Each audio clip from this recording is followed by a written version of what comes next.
Hello guys, तो कैसे हैं आप सब। तो स्वागत है आपका मेरे चैनल कैप्टन बूम पर। और मैंने अभी भी न्यू चैनल स्टार्ट किया है, तो मेरी आवाज़ में आपको थोड़ी भी गड़बड़ी लगे तो प्लीज़ इग्नोर कीजिएगा।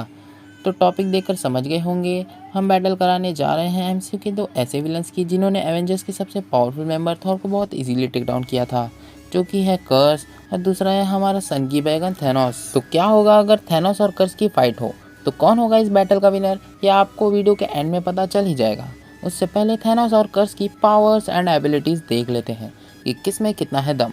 तो बिना किसी देरी के स्टार्ट करते हैं अपने वीडियो को और आते हैं अपने मेन टॉपिक की तरफ। तो पहले बात कर लेते हैं हमारे सन की बैगन थैनोस चाचा की। तो एमसीयू ने थैनोस को फिजिकली काफ़ी पावरफुल दिखाया है। तो उसकी पावर्स की बात करें तो थैनोस के पास है सुपर ह्यूमन स्ट्रेंथ, इतनी कि अपने एक हाथ से टेज़रेक्ट को क्रश कर दिया, आयरन मैन के हेलमेट को तोड़ दिया, कैप्टन अमेरिका को एक पंच में नॉकआउट कर दिया, हल्क को इजीली ओवरपावर्ड किया। इसके अलावा वर्ती कैप, फैट थॉर और आयरन मैन मार्क एटफा को अकेले अपने स्ट्रेंथ से टेक डाउन कर दिया, जिससे पता चलता है अपने चच्चा की स्ट्रेंथ बहुत सुपीरियर लेवल की है। तो नेक्स्ट है थैनोस के पास सुपर ह्यूमन स्टेमिना, इतनी कि इन्फिनिटी वॉर मूवी के स्टार्ट टू एंड तक थैनोस ने काफ़ी लड़ाइयाँ लड़ी।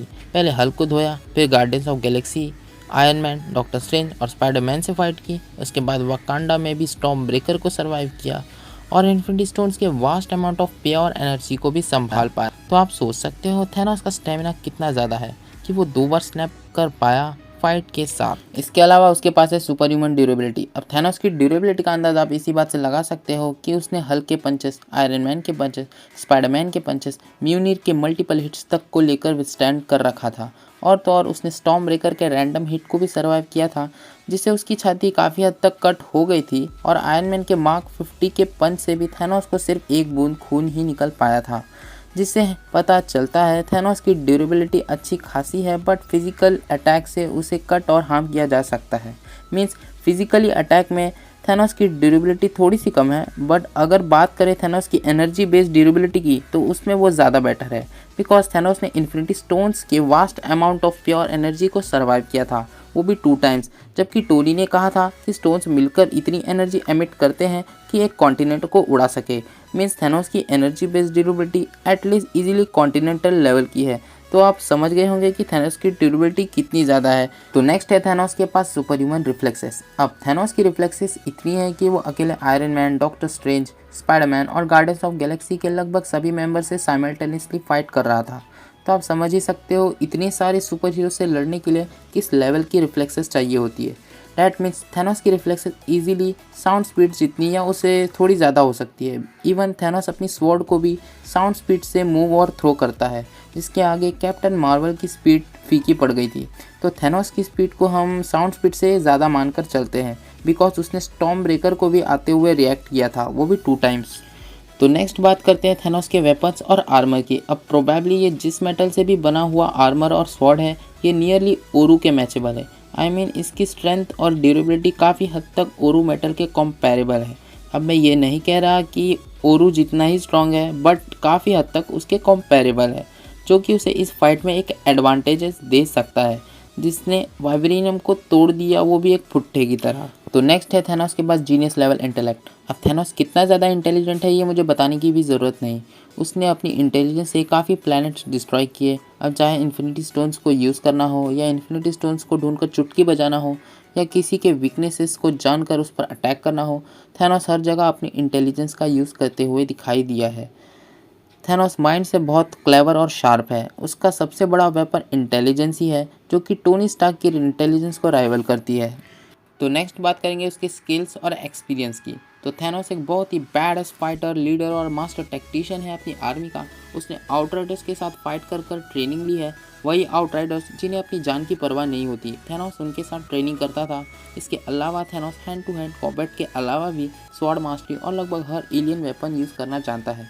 और MCU में वो थाउजेंड्स ऑफ ईयर्स ओल्ड और एक्सपीरियंस्ड है। तो ये हो गई थैनोस की सारी पावर्स और एबिलिटीज़। तो अब बात करेंगे अपने नेक्स्ट कैरेक्टर की, जो कि बहुत ओवर पावर्ड दिखाया गया है MCU में, जो कि है कर्स। अब कर्स को थॉर से 4 टाइम्स स्ट्रॉन्गर बताया जाता है, जो कि रिप्रेजेंट करता है कि इस बंदे का क्या लेवल होगा। तो बात करें अगर अपने कर्स मामा की पावर्स एंड एबिलिटीज़ की, तो कर्स जब कर्स मणि के कांटेक्ट में आया तो वो एक बिजर्क और ब्रूटल मॉन्स्टर में कन्वर्ट हो गया, और उसका आर्मर भी उसके साथ मर्ज होकर उसे एक डेडली क्रिएचर में कन्वर्ट कर दिया, जिसकी वजह से उसके पास आ गई गॉड लाइक पावर्स।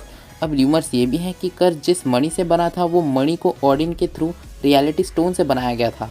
तो अगर ये सच है कि कर्स मणि को इनडायरेक्टली रियलिटी स्टोन से एम्पावर किया गया हो तो इसमें कोई शक नहीं कि ये एक ओमेगा लेवल आर्टिफैक्ट होगा जिसे कर्स इतना भयंकर और ब्रूटल नज़र आया। तो अब आते हैं उसके मेन पावर्स पर। तो कर्स के पास है गॉड लाइक स्ट्रेंथ, इतने कि थॉर को उसके वेपन म्यूनिर के साथ without any effort over powered कर रहा था। उसके पंचे से लिटरली थॉर फुटबॉल की तरह उड़ते हुए जा रहा था और ना जाने कितने चट्टानों से टकराता हुआ गिरा था। तो कर्स के कैजुअल पंच में भी इतना दम है कि थॉर को काफ़ी मीटर दूर तक गिरा रहा था।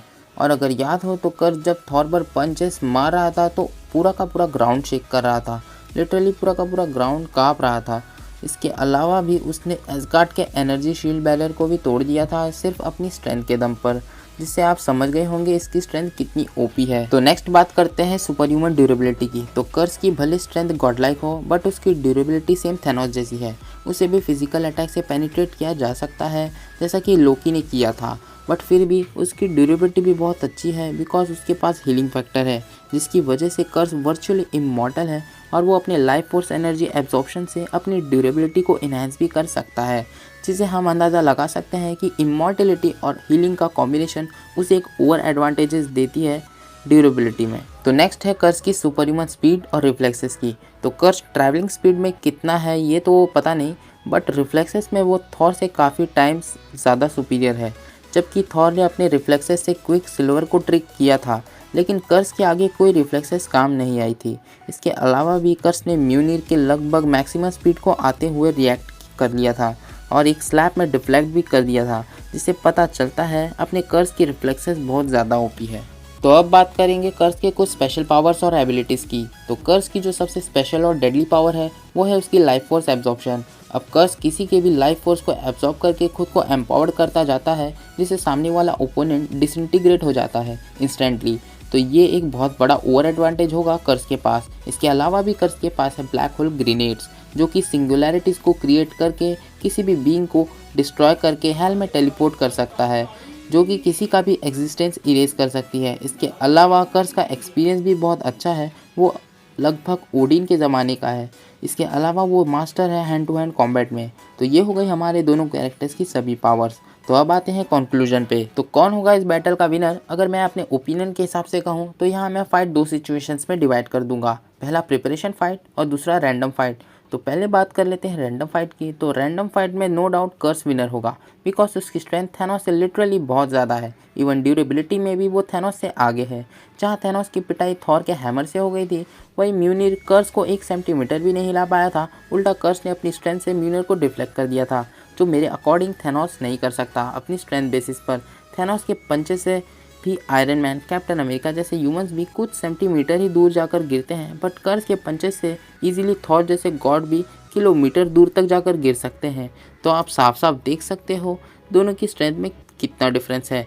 कर्स को तो ओवर एडवांटेजेस भी है कि वो अपने ब्लैक होल ग्रेनेड से थैनोस को इजीली रियलिटी से इरेज करके सीधा हेल में टेलीपोर्ट कर सकता है, जिसमें थैनोस डिसइंटीग्रेट हो जाएगा। तो रैंडम फाइट का विनर डेफिनेटली कर्स ही होगा। तो अब बात करते हैं प्रिपरेशन फाइट की। तो प्रिपरेशन फाइट में डेफिनेटली विनर थैनोस ही होगा। अब चाहे वो इन्फिनिटी स्टोन्स के साथ आए या बिना इन्फिनिटी स्टोन्स के, वो अपनी स्ट्रैटेजी से कर्स को डिफीट कर ही देगा। इवन थैनोस चाहे तो कर्स का ब्लैक होल ग्रेनेड लेकर खुद कर्स पर ही रिवर्स अटैक कर सकता है, जैसा कि लोकी ने किया था। तो अगर लोकी ये कर सकता है तो थैनोस के लिए ये कोई बड़ी बात नहीं, और कर्स शायद ही थैनोस की लाइफ फोर्स एब्जॉर्ब कर पाए बिकॉज कर्स सिर्फ एसगार्डियंस की ही लाइफ फोर्स को एब्जॉर्ब कर सकता है। तो शायद ही ऐसा वो कुछ कर पाए, चांसेस 50-50 है।